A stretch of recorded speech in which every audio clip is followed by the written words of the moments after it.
Hello friends, welcome back to our channel. तो दोस्तों, invincible season 3 का एपिसोड 2 एकदम धमाकेदार था। इस एपिसोड ने वो सब डिलीवर किया जो फैंस इंतजार कर रहे थे। मार्क का फाइनली सीसेल से टकराव और उसका बाउंड्री सेट करना। अगर तू दोबारा मेरी फैमिली के पास आया तो तुझे मार दूंगा। ये वर्ड सुन के चिल्स आ गए। लेकिन सिर्फ यही नहीं, फैंस का एक और फेवरेट मोमेंट भी आया, मार्क और ईव का फाइनली अपनी फीलिंग्स एक्सेप्ट करना। हाँ भाई, लव एंगल भी मिला इस एपिसोड में। लेकिन जैसे ही सब थोड़ा स्मूथ लग रहा था, सीसेल एक ऐसी लाइन क्रॉस कर देता है जो मार्क से बर्दाश्त नहीं होती। तो चलिए देखते हैं इस एपिसोड में क्या क्या होता है।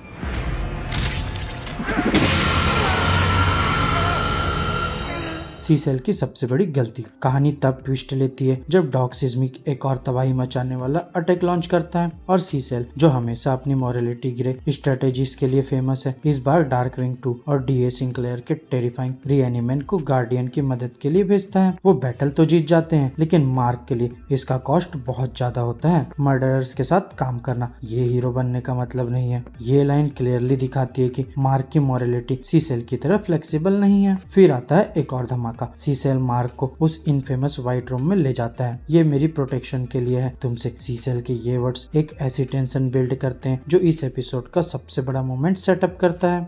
मुझे मेरी गलती याद दिलाती रहेगी कि मैं दोबारा ऐसा ना करूं। सीसेल का पास्ट, एक ब्रोकन मैन की कहानी। अब एक फ्लैशबैक सीक्वेंस में हमें एक जवान बिना स्केयर्स वाले सीसेल की कहानी दिखाई जाती है। एक टाइम था जब वो लीन, फास्ट और दुनिया को बचाने का सपना रखता था। लेकिन एक मिशन के दौरान नकल बस्टर और फोर्स फिस्ट नाम के विलेंस एक डेडली बायो वेपन रिलीज कर देते हैं। यहाँ सीसेल तो बच जाता है, लेकिन एक टेरिफाइंग ग्रीन गैस उसका पूरा चेहरा जला देती है। तभी से उसका आउटलुक दुनिया के लिए चेंज हो जाता है। बाद में जब लिजर्ड लीग पेंटागन पे अटैक करता है तो वही विलेंस जो कभी सीसेल के दुश्मन थे अब उसके कंट्रोल में होते हैं, क्योंकि सीसेल ने उन्हें फिक्स कर दिया है। लेकिन जब ये बात खुल के आती है तो सीसेल बिना किसी रिमोर्स के उन्हें एग्जीक्यूट कर देता है। ये वो मोमेंट था जब सीसेल एक नेसेसरी एविल बनने का डिसीजन लेता है और फिर प्रिजन में रहते वक्त वो एक पूरे मॉन्स्टर से भरे जेल को एक फंक्शनल एम्पायर में बदल देता है। तभी डायरेक्टर रेडक्लिफ उससे मिलता है और एक गोल्डन अपॉर्चुनिटी देता है। तू अच्छा इंसान बन सकता है या दुनिया को बचाने वाला, दोनों नहीं।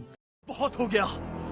अगर तुम मेरे परिवार के आसपास भी नजर आए तो मैं तुम्हें जिंदा नहीं छोड़ूंगा। मार्क वर्सेस सीसेल, एक भयंकर शोडाउन। अब वापस प्रेजेंट में व्हाइट रूम का सीन एकदम इंटेंस हो जाता है। मार्क का पेशेंस खत्म हो रहा है, लेकिन सीसेल अपनी यूजुअल कंपोज्ड स्टाइल में रहता है। जब तक वो एक बात नहीं बोलता, तुम मुझे सच में डराने लगे हो। और उसी मोमेंट में मार्क का फ्यूज उड़ जाता है। वो सीसेल के रीएनिमेंट आर्मी को इजिली चीर फाड़ देता है। लेकिन सीसेल ने एक और सीक्रेट स्ट्रेटेजी रखी होती है, एक हिडन डिवाइस जो मार्क के ब्रेन में लगाए गए सीक्रेट ईयरपीस को एक्टिवेट करता है, जिसमें से एक अनबियरेबल फ्रीक्वेंसी निकलती है। यहाँ मार्क एगोनाइजिंग पेन में तड़पता है, लेकिन सीसेल टेलीपोर्टेशन का यूज करके उसे चेस करता है। अब गार्डियंस के हेडक्वार्टर्स में मार्क फाइनली गिर जाता है। वो हेल्प मांगता है, लेकिन सीसेल अपना बटन दबाते जाता है, मेकिंग द पेन अनबियरेबल। तभी रोबोट आता है और डिवाइस डिसेबल करता है, और बस फिर तो मार्क के गुस्से का ऐसा एक्सप्लोजन होता है जो किसी ने सोचा भी नहीं था। वो बाकी बचे रीएनिमेंट को भी चीर देता है और फिर सीधा सीसेल के पास पहुंचता है। हर जगह जहाँ तुम जाते हो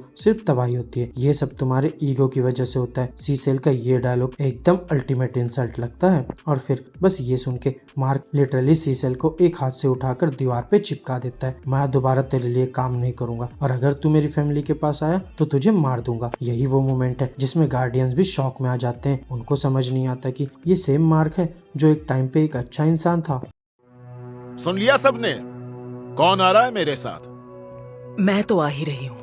गार्डियंस की तोड़फोड़ टीम बिखर रही है। मार्क और सीसेल का ये क्लैश गार्डियंस पे भी इफेक्ट डालता है। रैक्स, रे, अमांडा, रूडी और बुलेट प्रूफ सीसेल के साथ काम करने से मना कर देते हैं और टीम छोड़ देते हैं। वहीं इमोर्टल, डुप्लीकेट, सैमसन और सेफ स्मिथ अभी भी टीम में है, लेकिन क्लियरली वो भी डिवाइड हो रहे हैं। वो वापस आएंगे, द इमोर्टल कहता है, लेकिन क्या सच में?